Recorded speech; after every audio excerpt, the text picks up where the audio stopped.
बहुत पहले की बात है।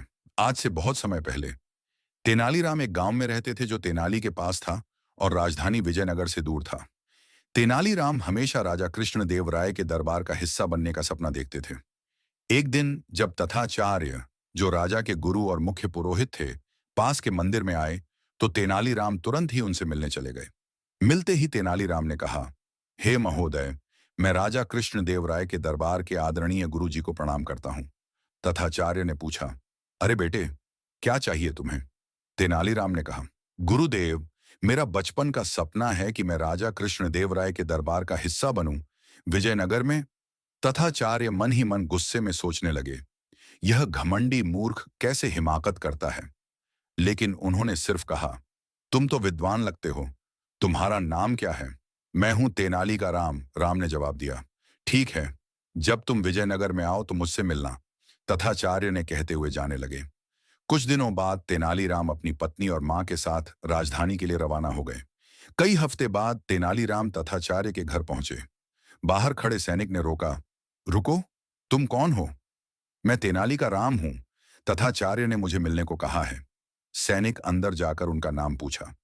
थोड़ी देर बाद वह डंडी लेकर बाहर आया और गुस्से से बोला, तुम यहां से चले जाओ, हमारे राजा का पुरोहित तुम्हें नहीं जानता। तेनालीराम भागे और पास के पेड़ों के पीछे छुप गए। तभी उन्होंने तथाचार्य को एक तालाब की ओर जाते देखा। राम तुरंत जाकर तथाचार्य के कपड़े उठा लिए और एक चट्टान के पीछे छुप गए। तथाचार्य ने कांपते हुए कहा, बर्फीला पानी है, मेरा कपड़ा कौन ले गया? तेनालीराम खड़े होकर बोले, मैंने लिया, पहले मुझसे निपटो। अरे तुम कौन हो? तथाचार्य ने पूछा। राम ने मुस्कुराते हुए कहा, अगर आप माफी मांगोगे तो आपके कपड़े लौट दूंगा, आप एक एहसानदार बनोगे। तवज्जो भरे तथाचार्य ने माफी मांग ली। जैसे ही तथाचार्य ने कपड़े पहने, तेनालीराम बोले, अब आपको मुझे कंधे पर उठाकर पूरे विजयनगर में घुमाना होगा।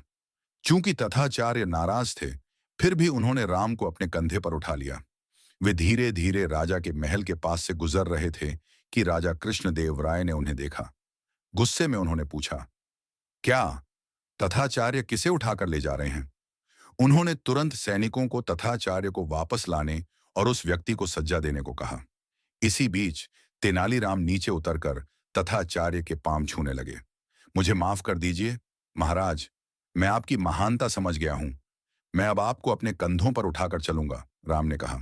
तेनालीराम ने तथाचार्य को उठा लिया और चल पड़े। सैनिक चिल्लाए, रुको, इन्हें रोको।